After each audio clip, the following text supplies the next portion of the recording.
What is going on, you guys? Thank you very much for following me on my Jurassic Park review series. And today we are talking about the most recent Jurassic Park movie we've ever gotten, and what people can say is the worst in this entire franchise, and that is Jurassic World Fallen Kingdom.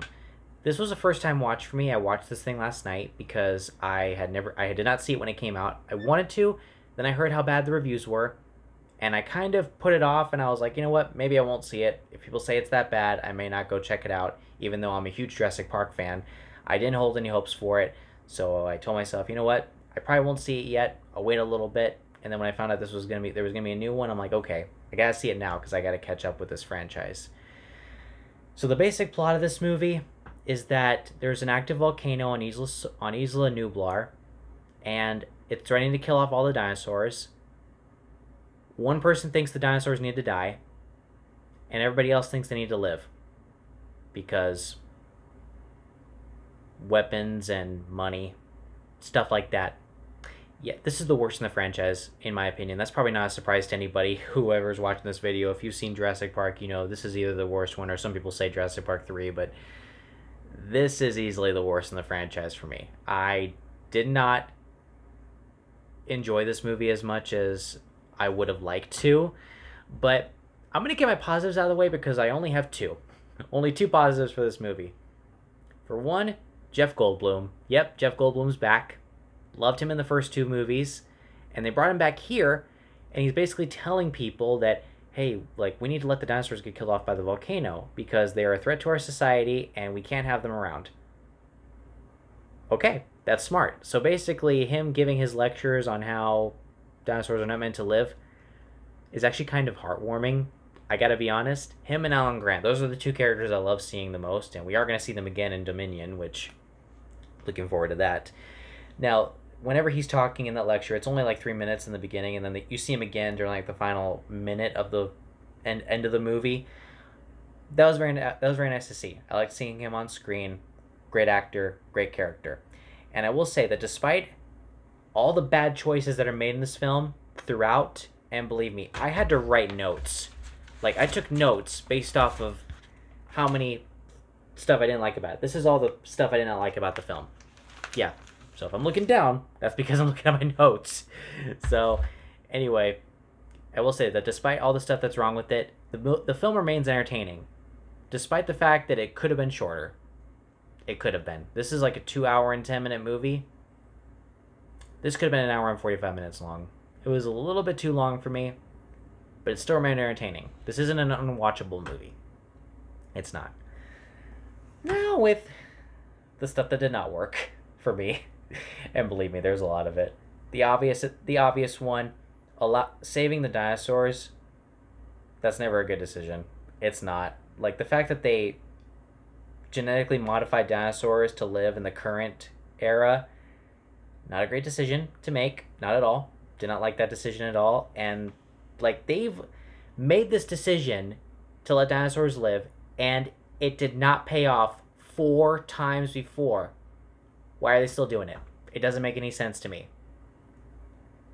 It's weird.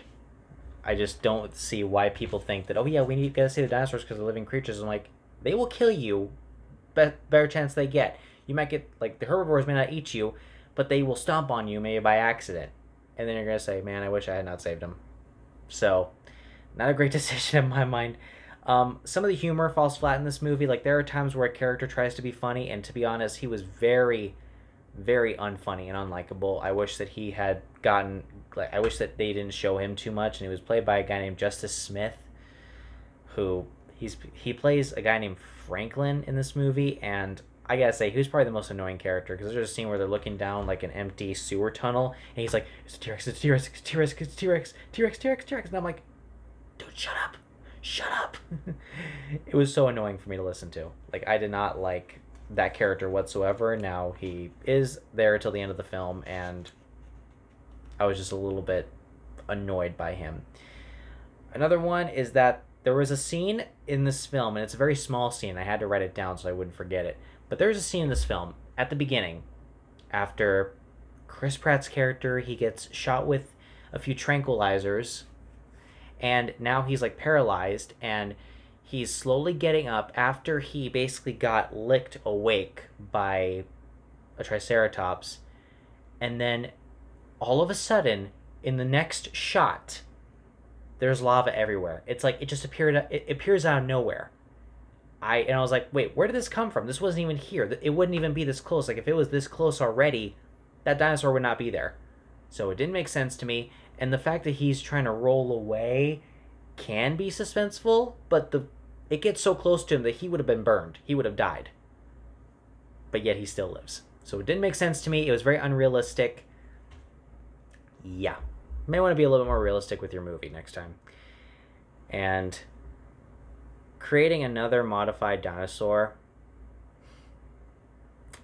Oh my god.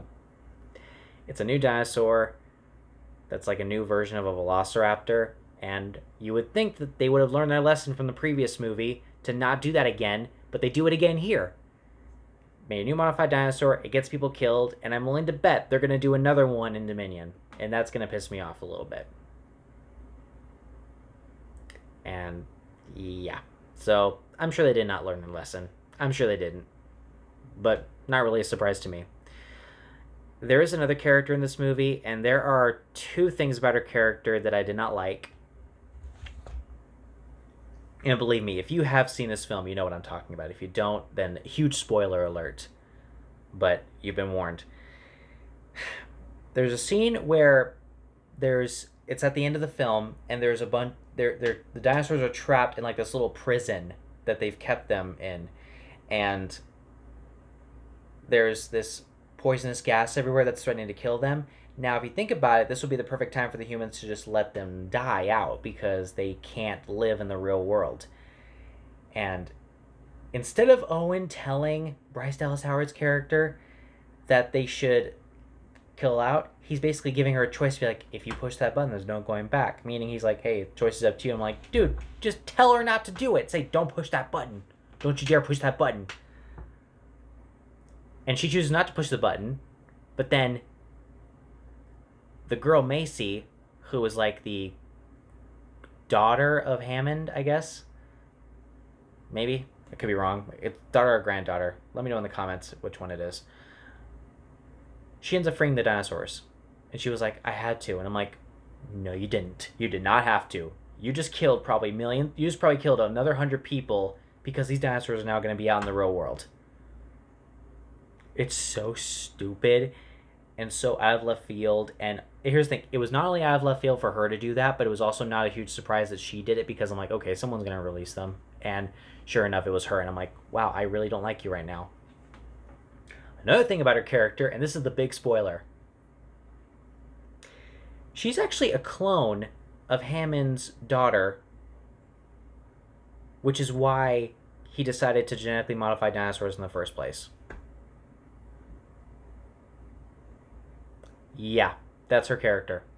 That's the only reason why she exists. After that, I basically checked out. I was like, yeah, this is not a great movie to me. Now, this movie barely escaped being a terrible film by being entertaining. The action scenes were great, the special effects were great, but other than that, the characters make bad decisions, the humor falls flat, the making a new dinosaur again was a terrible decision. They could easily just have a regular Jurassic Park movie without making a brand new dinosaur that doesn't exist, and it would have been fine. And also, the way this movie ends, it's specifically designed for setup as another movie. Whereas the way the first movie ended, it didn't feel like setup. They could have ended with Jurassic World. Like, I would have thought, okay, there's no more after this, or they're going to make a whole different one after this one. Nope, it's a setup for another one, which was this one. Now, while I am excited for Dominion, my hopes aren't very high anymore, but I have to say that this movie is a mixed bag for me. So, thank you guys very much for watching this video. I hope that if you love this movie, or if you think it's one of the best in the franchise, good for you. I'm glad you were able to tolerate it more than I did. But look forward to my next review, which will be Jurassic World Dominion, the last film in this trilogy that we're getting, which I'm hoping that this is the last bad decision that the people make, which let's see if it'll be bad or if it'll be good. I might be surprised. Who knows? Because I've heard mixed stuff about this. So guys, thank you very much for watching, and I will see you guys next time.